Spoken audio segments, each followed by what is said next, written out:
আরো অনেকের সাথে কথা বলার চেষ্টা করব। আমি আরো একজনের সাথে আপনার সঙ্গে একটু কথা বলতে চাই, একটু দাঁড়াবেন প্লিজ। যে হাদিকে আগে কতটুকু চিনতেন, মৃত্যুর পরে হাদিকে আসলে কতটুকু চিনি? দেখেন, হাদি শুরুতেই জুলাই যে বিপ্লবটা, এই বিপ্লবটা শুরুতেই সক্রিয় হিসাবে হাদি একেবারে টিচার, একেবারে হচ্ছে কি গবেষক, একেবারে রাজনীতিবিদ। এ মূলত হাদি ছিল মানুষের ইনসাফ প্রতিষ্ঠা করার লেগা। আপনার গরিব থেকে শুরু করে দিনমজুরের সাথে হাদি মিলামিশা করছে। যে হাদি যে ইনসাফ প্রতিষ্ঠা করতে চাইছে, এতে যেহেতু ভারতের আধিপত্য না থাকে, যেহেতু ভারতের দেখেন আমাদের ঘরে অন্যকে বলে আমরা আশ্রয় দেব না, আমরা চাই না ভারতের আধিপত্য। যে কারণে এই হাদিরে ভারতীয়রা হচ্ছে কি শেখ হাসিনা মানে হচ্ছে কি যে গোষ্ঠী আছে শেখ হাসিনার, এই হাদির যত ভাবছে যে ইনসাফ যদি প্রতিষ্ঠা করতে চায় তাহলে তাই অবৈধভাবে দুর্নীতি করা যাবে না, চাঁদাবাজি দুর্নীতি এগুলা করা যাবে না। সেই কারণে হাদিকে পরিকল্পিতভাবে হত্যা করা হয়েছে।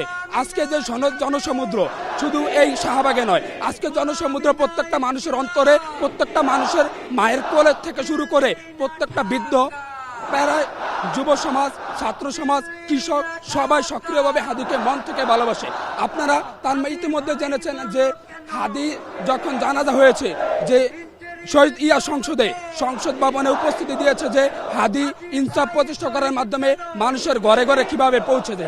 হাদি শুধু কোনো গোষ্ঠী বা কোনো সংগঠন নয়, হাদি ছিল মানে হচ্ছে কি জনতার। এই হাদি জনতার মাধ্যমে পূজান দিয়েছে যে ইনসাফ প্রতিষ্ঠা করতে হলে আমাদেরকে লড়াই করে যেতে হবে। সেই জন্য হাদিকে পরিকল্পিতভাবে হত্যা করেছে, শুধু দুইজন বুলেট ফায়ার করে নাই, হাদিকে হত্যা করা হয়েছে একটা গোষ্ঠীর মাধ্যমে। আমরা দ্রুত চাই এই যে ইন্টারিম সরকার যে 2 মাস প্রায় আছে, এই 2 মাসের ভিতরে যেহেতু ইন্টারিম সরকার ঠিকই পদক্ষেপ নিছে হাদির মৃত্যু হত্যার পরিকল্পনার বিরুদ্ধে, আমরা চাই দ্রুত যেহেতু হাদির বিচার চাই। এই হাদির বিচার চাওয়ার জন্য আজকে শাহবাগে উপস্থিত যেই শ্রোতা দেখতে পাচ্ছেন, এই উপস্থিত শ্রোতা চাচ্ছে অতি দ্রুত যেহেতু আমরা হাদির বিচার নিয়ে ঘরে ফিরতে চাই। আমরা মূলত কোনো রাজনৈতিক সংগঠনেতে আজকে উপস্থিত হইনি, আমরা হাদিকে ভালোবেসে, হাদির যে ইনসাফ প্রচেষ্টা এটাকে মানুষ সম্মান করে ভালোবেসে আজকে শাহবাগে উপস্থিত হয়েছে। ধন্যবাদ। আপনার সঙ্গে একটু কথা বলতে চাই। যে এতবার বলা হচ্ছে উপদেষ্টা পরিষদকে যে এখানে আসবার জন্য কোনো যেমন উপদেষ্টার কথা এখনো বলছেন সদস্য সচিব, মানে সরকারের পক্ষ থেকে কেন এত বেশি অনীহা? কেন আমরা জানি না, এই বিষয়ে সরকার এখনো কোনো পদক্ষেপ কেন নিচ্ছে না। তবে আমরা এটা আজকে এই শাহবাগ চত্বর থেকে আমাদের সবারই চাওয়া, হাদি ভাইয়ের বিচার যতক্ষণ পর্যন্ত না হবে ইনশাআল্লাহ শেষ অবধি পর্যন্ত আমরা এই লড়াই চালিয়ে যাব। তো আমরা দুঃখ প্রকাশ করতেছি কেন এখনো আমাদের উপদেষ্টা মণ্ডলীদের পক্ষ থেকে আমাদেরকে কোনো আশ্বস্ত করা হচ্ছে না। যেটা আমাদের জাবের ভাই বলতেছে যে পরবর্তীতে কিন্তু উপদেষ্টা এসেও যদি পায়ও ধরে তাহলে কিন্তু এটার কোনো সমাধান হবে না। তা আমরা অবশ্যই চাই খুব দ্রুত যেন হাদি ভাইয়ের বিচার, খুনিদের বিচার করা হয়। 24-এর বিপ্লবের জন্যই তো আসলে বিএনপি বলি, জামাত বলি বা অন্যান্য দল তারা কিন্তু মুক্তভাবে হাঁটাচলা করছে, কিন্তু এই হাদির বিচারের ব্যাপারে ওই রাজনৈতিক দলগুলোর মধ্যে আমরা তেমন কোনো আগ্রহ কেন দেখতে পাচ্ছি না? তারাও কেন এটার সাথে একত্রিত হচ্ছে না? আপনি কি মনে করেন?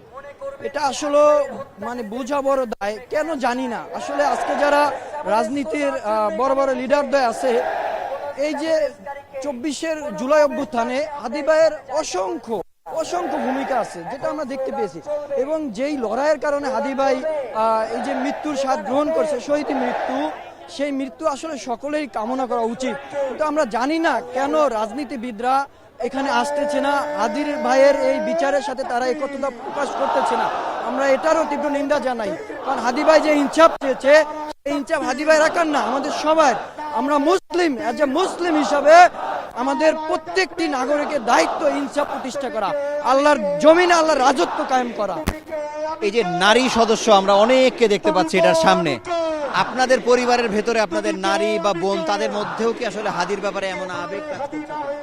হাদি ভাই এমন একজন ব্যক্তিত্ব, তাকে নিয়ে কান্না করে নাই আমি কাউকে দেখি নাই।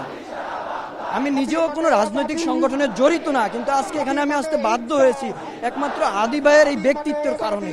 প্রতিটি মানুষ, দেশ বরেণ্য আলেম ওলামা থেকে প্রতিটি মানুষ তার জন্য তাহাজ্জুদের নামাজে পর্যন্ত চোখের পানি ঝরিয়েছে, যেটা নিজ পরিবারের কারোর জন্য ঝরে না। অতএব আমি এটা বিশ্বাস করি, বাংলাদেশের ধর্মপ্রাণ বাংলাদেশি আমরা যারাই আছি, আমাদের প্রত্যেকের অন্তরে হাদি ভাইয়ের জন্য রক্তক্ষরণ হচ্ছে। যতক্ষণ আমরা এই বিচার না পাবো, আমাদের এই রক্তক্ষরণ বন্ধ হবে না, আমাদের এই লড়াই বন্ধ হবে না ইনশাআল্লাহ। আপনাকে ধন্যবাদ আমাদের সঙ্গে যুক্ত হবার জন্য। ক্রমাগতভাবে স্লোগান কিন্তু বাড়ছে, মানুষের উপস্থিতি বাড়ছে।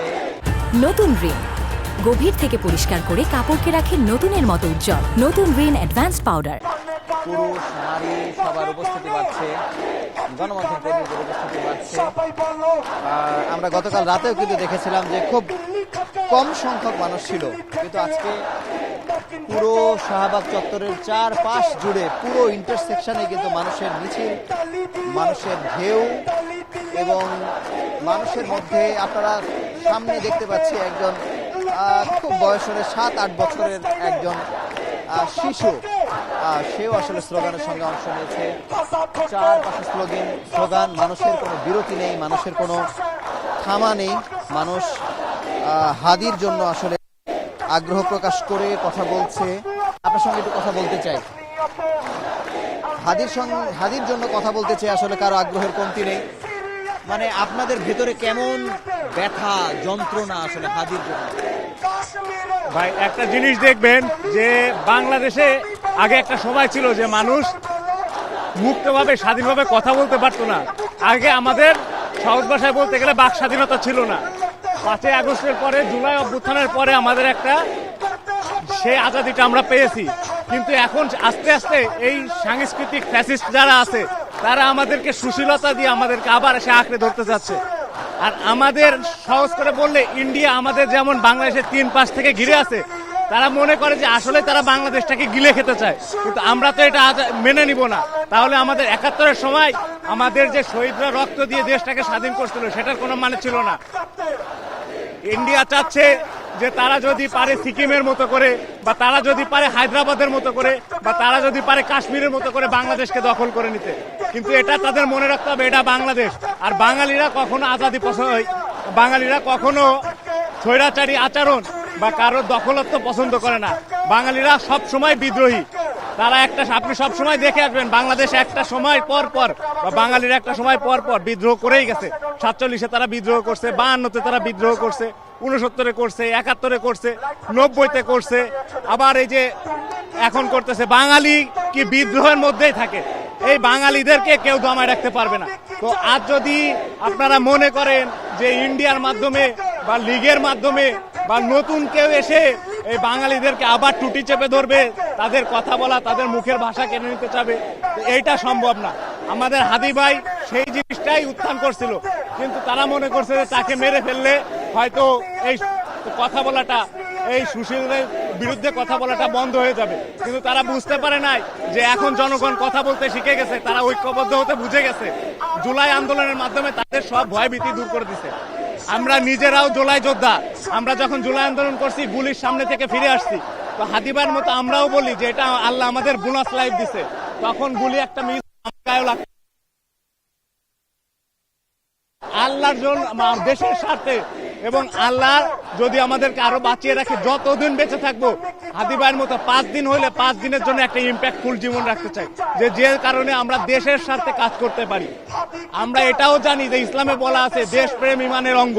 তো অবশ্যই আমাকে দেশকে ভালোবাসতে হবে এবং দেশের স্বাধীনতা সার্বভৌমত্বের জন্য লড়ে যেতে হবে জীবনের শেষ মুহূর্ত পর্যন্ত। মানে হাদি যে আগুন বাংলাদেশের মানুষের মধ্যে, তরুণদের ভিতরে জ্বেলে দিয়েছে, বাংলাদেশের মানুষকে আর কখনো এই আধিপত্যবাদী শক্তির কাছে মাথা নত করবে বলে আপনার মনে হয় কি? এটা আমার কাছে, আমি ব্যক্তিগতভাবে মনে করি এটা কখনো পসিবল না। আপনারা সেটা একটা অরাজনৈতিক মঞ্চ। তারা এইখানে কাউকে ফান্ড দিয়ে, টাকা দিয়ে ভাড়া করে নিয়ে আসে নাই। সবাই নিজের জায়গা থেকে। আমি নিজে চাকরি করি একটা গ্রুপ অফ কোম্পানিতে। আমি হাফ বেলা ডিউটি করে হাফ বেলা ছুটি নিয়ে চলে আসছি এইখানে। আমারে কি তারা টাকা দিয়ে ডাকছে? আমরা আর হাদি ভাই কোনো রাজনৈতিক দল থেকেও কোনো কিছু করে নাই, কোনো জায়গা থেকে কাউকে সাপোর্টও করে নাই। সে জুলাই অভ্যুত্থানের পরে যখন সমালোচনা করছে, সে জুলাই আন্দোলনের একজন অগ্রনায়ক, কিন্তু সে এনসিপি থেকে শুরু করে সব দলকে তারা কিন্তু সমালোচনা করছে। সে কোনো রাজনৈতিক দল বা কোনো কিছু দেখায় না। তো আমাদের কথা হচ্ছে আমরা এখানে এই কারণেই আসছি যে বাংলাদেশের জনসাধারণ এখন আর সেই টাকা পয়সা রাজনীতি কোনো কিছু দিয়ে তাদের কেনা যাবে না। তাদের কথা যেটা ন্যায় তারা ন্যায় বলতে হবে, সাদাকে সাদা কালোকে কালো বলতে হবে। এইখানে আপনারা যদি তাদের উপর চাপায় ধরেন বা সে আবরার ফাহাদের মতো কাউকে পিটান, হত্যা করেন, কোনো কিছু করেন, এই জিনিসগুলো পসিবল হবে না।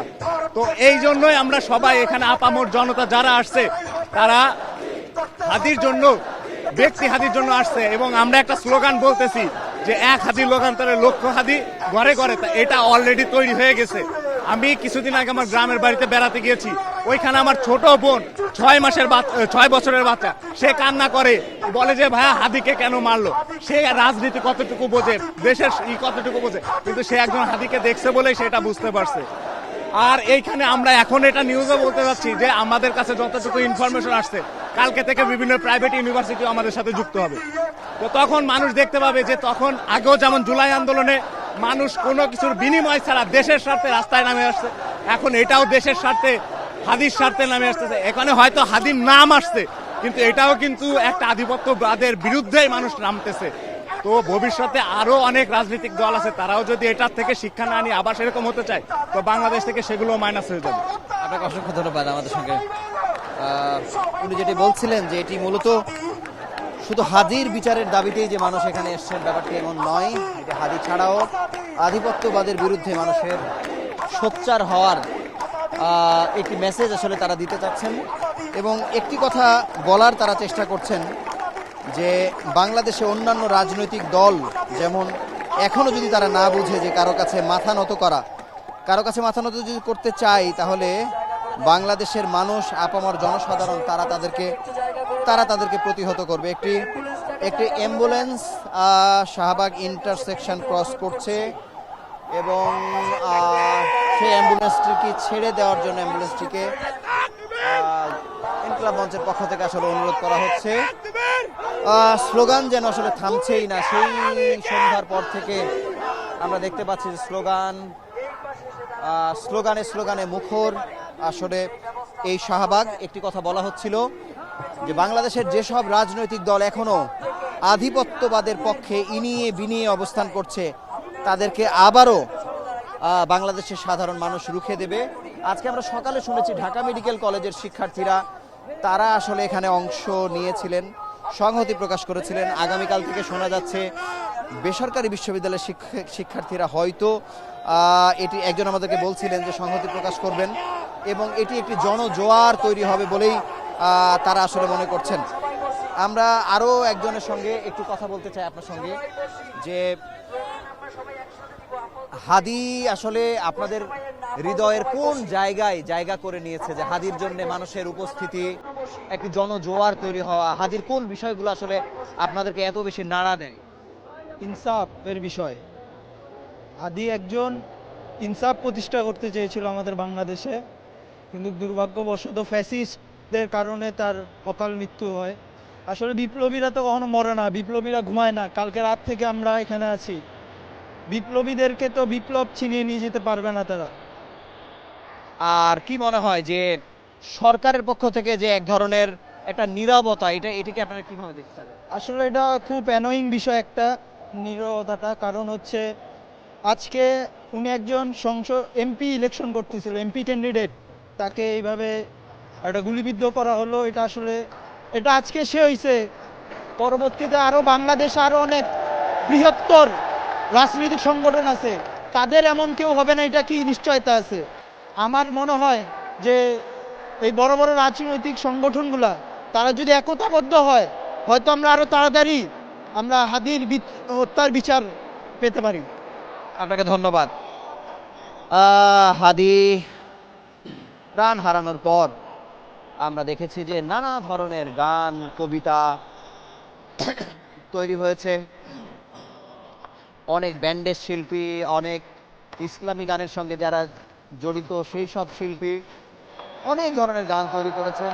এমন একটি গান এখন পরিবেশিত হচ্ছে, ঠিক পরিবেশিত হচ্ছে না আসলে, এবং যে গানটি আসলে গাওয়া হচ্ছে, সাউন্ড বক্সে বাজানো হচ্ছে, সেটি যেন মুখস্থ হয়ে গেছে। আমাদের আশেপাশে যারা আছে তারা এই গানের সঙ্গে সুর মিলিয়েছে, কণ্ঠ মেলাচ্ছে। আর মানে হাদিকে নিয়ে যা কিছু এখন হচ্ছে, হাদিকে নিয়ে গান হচ্ছে, কবিতা হচ্ছে, নাটিকা হচ্ছে, এই সব কিছু মানুষের মনের জগতে আসলে ব্যাপকভাবে প্রভাব বিস্তার করেছে। এবং আমাদের চোখের সামনে যাদেরকে আপনারা দেখতে পাচ্ছেন, তাদের ঘরে যারা আছে, তাদের পরিবারের ছোট্ট শিশু আছে, বোন আছে, নারী আছে, তারা সবাই কিন্তু পুরো পরিবার শুদ্ধ, অনেকে সপরিবারে এসেছেন, অনেকে হয়তো আসতে পারেননি, কিন্তু হাদির ব্যাপারে যে আবেগ, এটি ঘরে ঘরে আসলে ছড়িয়ে গেছে। আপনারা শুনছেন গান, আপনারা শুনতে থাকেন। এই গানের সঙ্গে তাল মিলিয়ে বাংলাদেশের পতাকা হাতে, এখানে যারা অংশ নিয়েছেন তারা বাংলাদেশের পতাকা উড়িয়ে হাতের মোবাইলের আলো জ্বালিয়ে একাত্মতা পোষণ করছে, এবং হাদির বিচার না হওয়া পর্যন্ত তারা এখান থেকে ফিরবে না। আপনারা শুনুন গান।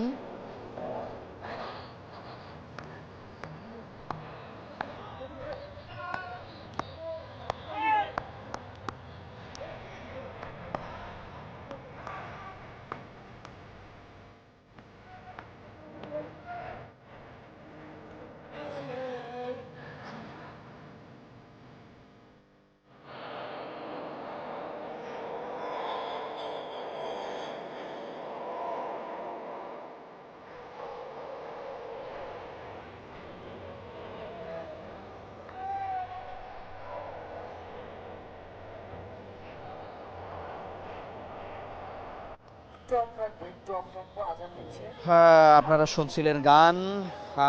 যখন একটু স্লোগান হচ্ছে, যখন একটু গান হচ্ছে, উত্তাল পরিবেশ সৃষ্টি হচ্ছে এই শাহবাগে। এই শাহবাগ বাংলাদেশমুখী আন্দোলনের জন্য একটি অনন্য একটি স্থান হয়েছে। 5 আগস্টের আগে থেকে, একেবারে সেই 2024-এর জুলাই থেকে যে আন্দোলন শুরু হয়েছে, ঘুরে ফিরেই আমরা আসলে দেখেছি, যে এখানে মানুষের জনসমাগম ঘুরে ফিরে হয়েছে। এখান থেকে খুব বেশি দূরে নয়, শরীফ ওসমান হাদির কবর এখান থেকে হয়তো কয়েকশো গজের দূরত্ব। আমরা প্রায় প্রতিদিন সকালে বিভিন্ন গণমাধ্যমের থ্রুতে আসলে দেখতে পাচ্ছি যে এখানে মানুষের ভিড়, মানুষের উৎসুক জনতা, কেউ দোয়া করছেন, কেউ কাঁদছেন। হাদিকে নিয়ে মানুষের আগ্রহের যেন কোনো শেষ নেই। এখন এশার আজান হচ্ছে বলে কিছুটা বিরতি, হয়তো স্লোগান হচ্ছে না বা গান হচ্ছে না। এবার নেট ডাউনের অভিযোগ করা হচ্ছে।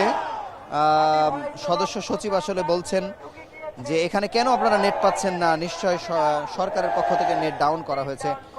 আমার সঙ্গে একজন আঙ্কেল আছেন, আমি তার সঙ্গে একটু কথা বলতে চাই যে আপনি তো একজন বয়স্ক মানুষ, এই শীতের মধ্যে কখন থেকে কবে থেকে এখানে অংশ নিয়েছেন, এবং হাদি আপনার মতো একজন এই বয়স্ক মানুষের মধ্যে কি আগুন জ্বেলেছে যে আপনি এখনো বসে আছেন? আসলে হাদি এমন একজন মানুষ ছিলেন, তার যে মনের চিন্তা ভাবনা ছিল সেগুলি আমাদের সাধারণ মানুষের মধ্যে যে ইনসাফ, আমার নবী, আমি একজন মুসলিম, আমি মুসলিম হিসাবে আমার নবীর এবং আমার আল কোরআনের বার্তা ছিল ইনসাফের বার্তা। সেই ইনসাফের বার্তা ধারণ করেছিলেন আমাদের এই হাদি। আমার সন্তানের বয়সে সে তার সকল ইয়েগুলি আমি দেখতাম, ক্যাম্পেইনগুলি দেখতাম। সে ফজরের নামাজের পরে ক্যাম্পেইন করতে বের হতো, এবং সে এদেশের গরিব আপাবর মানুষের যে কথা সেটা সে ধারণ করেছিল, এবং সে সেটাই বাস্তবায়ন করতে চেষ্টা করেছিল। কিন্তু তাকে এই এলিট শ্রেণী যারা দেশকে শোষণ করে, এই দেশকে জিম্মাদার হিসেবে, ভারতের জিম্মাদার হিসেবে আমাদের করাত রাজ্য করে রেখেছে, এই এলিটদের বিরুদ্ধে তার ছিল বলিষ্ঠ আন্দোলন। নির্বাচনী প্রচারণার ক্ষেত্রে এখন যারা নির্বাচনে দাঁড়িয়েছেন তারা হয়তো হাদির প্রশংসা করছে, কিন্তু হাদি যেভাবে নির্বাচনী প্রচারণা চালিয়েছে, মানুষের কাছে টাকা চেয়েছে, ফজরের নামাজের পরে মানুষের কাছে গেছে, ওইটা কেউ কেন গ্রহণ করছে না, নাকি তারা পারছে না? এটা এখনো সাধারণ মানুষজন চায়, কিন্তু আমাদের এত বছরের যে ন্যারেটিভটা তৈরি হয়েছে বাংলাদেশে, আমাদের মুক্তিযুদ্ধ হয়েছে 1971 সালে, 54 বছর আগে। তখনও এই একই হাদি যে ইয়েটা ধারণ করেছে, এটা তখনও মানুষের মধ্যে ছিল। সেই কারণে যুদ্ধটা 9 মাসে শেষ হয়েছিল। কিন্তু আমরা আমাদের এই ভারতের যে আধিপত্যবাদ বা তাদের যে কালচার, এটাকে আমরা ধারণ করেছি, এবং আপনি একটা জিনিস চিন্তা করেন, আমি যদি ইলেকশনে দাঁড়াই আর আমি যদি 1 কোটি 2 কোটি টাকা খরচ করি জনগণের পিছনে চা খাওয়াই, তাহলে সেই টাকা তোলার জন্য আমি তো 4 কোটি টাকা ইলেকশনে জিতলে তুলতে যাব, তাহলে তো আমি জনগণের সাহায্য করতে পারবো না কোনো সময়। এইটাতে বের হতে যদি না পারে, বর্তমান বাংলাদেশে এই 5ই জুলাইয়ের পরে, মানে 36 জুলাইয়ের পরে যে বর্তমান প্রেক্ষাপটে মানুষের মধ্যে এবং আমাদের যে সন্তান যারা রয়েছে তাদের মধ্যে যে স্পিরিটটা এসেছে, সেখান থেকে আমি চিন্তা করব যে সবাইকে ধারণ করতে হবে। যারা নির্বাচনে রয়েছেন, তারেক রহমান সহ, উনি দেশে এসেছেন, খুব ভালো কথা, কিন্তু ওনাকেও চিন্তা করতে হবে এই দেশের মানুষ কি চায়, এবং এই মানুষের যে ধ্যান ধারণা, এই যে হাদি যে মারা গিয়েছে, এই হাদিকে সবাইকে ধারণ করতে হবে, তাহলেই ভবিষ্যৎ বাংলাদেশ সুন্দর হবে। আপনাকে ধন্যবাদ। যেটি আসলে বলার চেষ্টা করছিলেন যে হাদি আসলে বাংলাদেশ, হাদি সমস্ত অন্যায়, অত্যাচার, গুম, খুনের বিরুদ্ধে সব থেকে বেশি আসলে উচ্চকিত হয়েছিলেন, যে কারণে হাদিকে নিয়ে মানুষের মধ্যে এত উচ্ছ্বাস, এত উদ্দীপনা, এত ভালোবাসা। আমরা দেখতে পাচ্ছি যে রাত গভীর হচ্ছে, এখন রাত ঠিক গভীর হচ্ছে না, মানে রাতের আধার, মানে সন্ধ্যার পর ক্রমাগতভাবে রাত বাড়ছে, কিন্তু মানুষের মধ্যে আমরা দেখতে পাচ্ছি যে কোনো ধরনের আগ্রহের কোনো অভাব নেই। আপনি দেখতে পাচ্ছেন যে সেই বিকেল থেকে বা দুপুর থেকে আমরা দেখতে পাচ্ছি নারীদের এখান থেকে নড়াচড়ার কোনো পরিস্থিতি আমরা দেখতে পাচ্ছি না। এখানে যত বিপুল সংখ্যক মানুষের উপস্থিতি, আমার সামনে দিয়েও দেখতে পাচ্ছেন যে যদিও নারী তারা আমাদেরকে অতিক্রম করে যাচ্ছেন, তারা অংশ নিতে এসেছেন। সন্ধ্যার পরেও যেখানে নারীরা সাধারণত ঘরে ফেরার অপেক্ষায় থাকে, তারা হাদির হত্যার বিচারের দাবিতে তারা এখানে জড়ো হয়েছেন।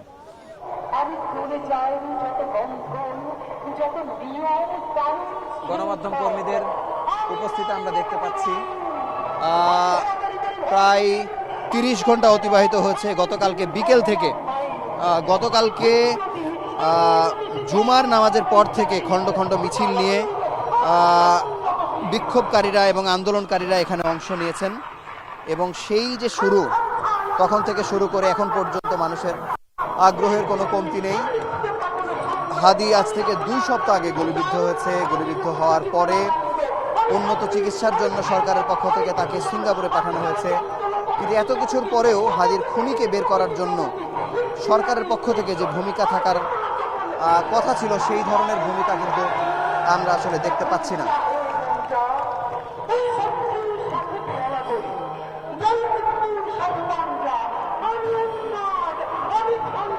আপনারা শুনতে পাচ্ছেন যে হাদি যে কবিতা আবৃত্তি করেছিল, বিদ্রোহী কবিতা, যে কবিতাটি প্রধান উপদেষ্টার অফিসিয়াল ফেসবুক পেজে স্থান পেয়েছিল, যদিও এটি পরে কোন কারণে সরিয়ে নেওয়া হয়েছে বা এটি আসলে এটির কোনো সঠিক উত্তর আসলে আমাদের কাছে নেই, সেই কবিতাটি আসলে শোনানো হচ্ছে এখানে যারা উপস্থিত হয়ে আছেন।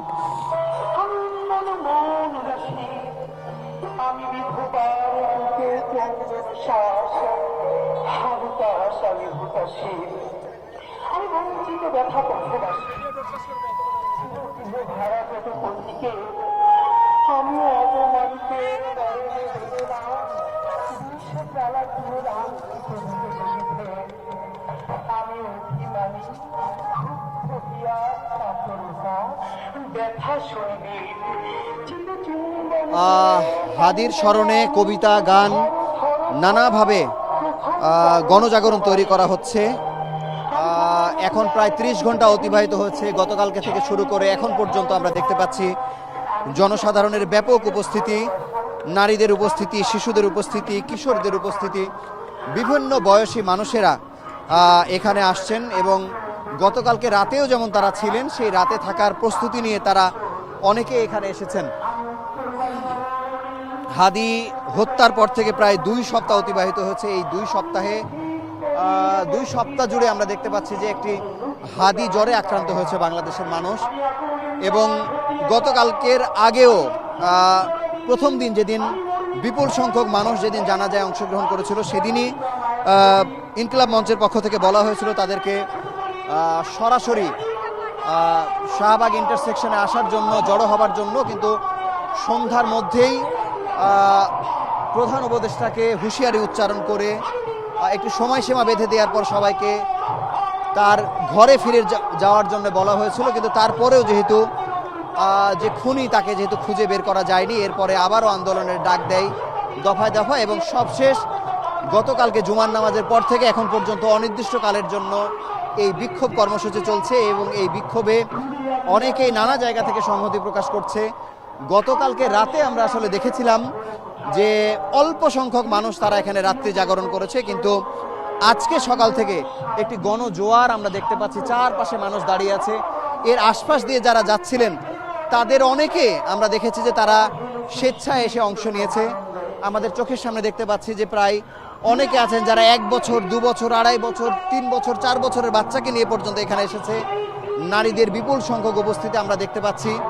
এখানে কারো জন্য ব্যাপকভাবে খাবারের ব্যবস্থা বা অন্য কোনো সুযোগ সুবিধার ব্যবস্থা আমরা দেখতে পাচ্ছি না, কিন্তু মানুষ স্বেচ্ছায় নিজেরাই নিজেদের দায়িত্ব গ্রহণ করে এখানে এসেছেন। আপনারা শুনতে পাচ্ছেন যে হাদি কবরে শুয়ে আছে। এখান থেকে প্রায় 200-300-400 গজ দূরে হাদির কবর। হাদির সেই উচ্চারিত কবিতাটি, বিদ্রোহী কবিতাটি সাউন্ড বক্সের মাধ্যমে বাজিয়ে শোনানো হচ্ছে। আপনারা শুনুন সেই কবিতা।